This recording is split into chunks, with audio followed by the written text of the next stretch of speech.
Selamat pagi saudara dan sahabat dimanapun Anda berada. Senang berjumpa di dalam One Verse a Day. Kita mau merenungkan firman Tuhan. Sebelumnya marilah kita berdoa. Ya Tuhan, kami sungguh bersyukur untuk kebaikan Tuhan, untuk hari baru yang Tuhan beri, untuk kekuatan, iman, pengharapan di dalam Tuhan. Kami mau belajar dan merenungkan firman-Mu hari ini.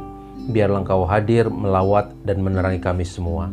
Terima kasih Bapa, di dalam Kristus kami berdoa. Amin.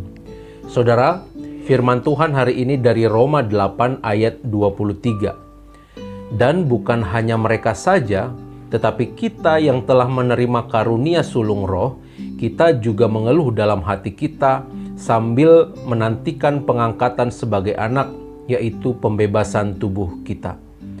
Saudara, dalam surat Roma, Paulus secara terperinci memberikan rangkuman tentang Injil Yesus Kristus.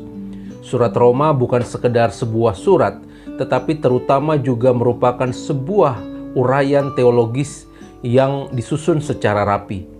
Pada zaman jemaat perdana, orang Kristen Yahudi dan orang Kristen bukan Yahudi kadang-kadang tidak sepakat mengenai bagaimana manusia dibenarkan dan bagaimana ia diterima oleh Allah, dan bagaimana para pengikut Kristus seharusnya hidup. Nah, ayat yang kita baca hari ini merupakan bagian dari pasal-pasal yang menjelaskan tentang makna hidup beriman yang baru. Termasuk di dalamnya ada janji bahwa Roh Allah, Roh Kudus akan hadir dalam kehidupan para pengikut Yesus Kristus. Saudara, kehidupan di dunia ini pada kenyataannya tidak selalu mulus jalannya, tetapi seringkali diwarnai dengan penderitaan dan kesakitan. Demikian juga orang percaya dan semua ciptaan lainnya, itu juga akan mengalami penderitaan dan kekacauan. Dikatakan bahwa segala makhluk mengerang seperti perempuan yang akan melahirkan. Akan tetapi, kita yang telah menerima karunia sulung roh, kita sedang menantikan pengangkatan sebagai anak, yaitu pembebasan tubuh kita, sambil menanti saatnya Allah akan membarui segalanya. Kita akan mengalami berbagai tantangan dan penderitaan. Tetapi sekali lagi, Allah akan memberikan kepada semua orang yang percaya kepada Yesus suatu masa depan yang bebas dari penderitaan. Ini akan terwujud ketika manusia menerima hidup kekal nanti. Saudara, Paulus menawarkan harapan akan masa depan, yakni ketika semua anak Allah akan hidup selamanya dalam pemeliharaan kasih Allah. Walaupun tidak mudah, umat Allah akan dapat bertahan di tengah penderitaan dan masalah-masalah yang terjadi, karena Roh Allah yang ada dalam diri mereka itu yang akan terus menopang dan menguatkan mereka. Itulah sebabnya mengapa umat Kristen harus yakin bahwa mereka akan diselamatkan, dan mengapa mereka harus menantikan keselamatan itu dengan sabar. Salah satu pengharapan itu adalah pembebasan tubuh kita. Di dalam 1 Korintus 15 ayat 35-49, Paulus menggambarkan seperti apa tubuh manusia kelak ketika dibangkitkan dan dibawa ke sorga. Saudara, khotbah Paulus ini menjadi nasihat juga bagi kita di dalam menghidupi iman kita kepada Kristus di tengah berbagai tantangan zaman saat ini. Semakin kesini, mudah sekali orang terjatuh dan tertipu oleh berbagai keadaan tertentu yang mengakibatkan imannya kepada Tuhan menjadi luntur, menjadi semakin lemah.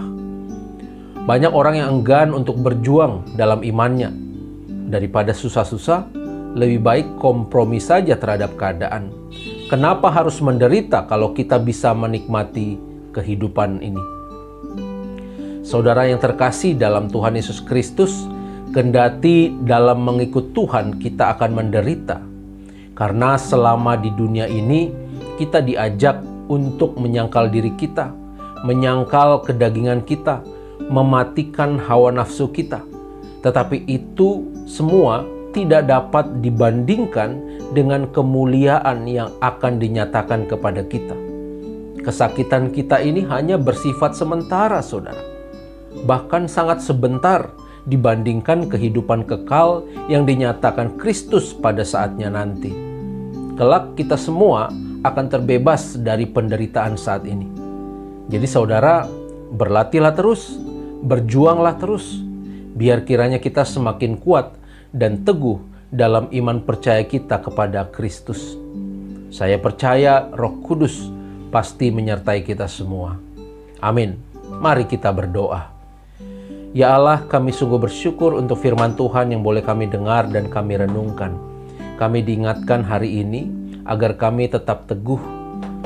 Kendati kami diperhadapkan dengan berbagai masalah dan penderitaan, tetapi itu semua tidak ada apa-apanya dibandingkan dengan kemuliaan yang kami dapatkan nanti, dengan kehidupan kekal yang Engkau sudah anugerahkan kepada kami.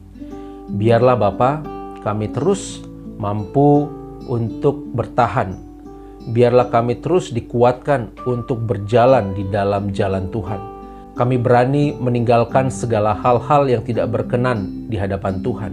Kami berlatih, berjuang untuk menyangkal diri kami sendiri. Di dalam Kristus kami berdoa. Amin. Tuhan memberkati kita semua, saudara.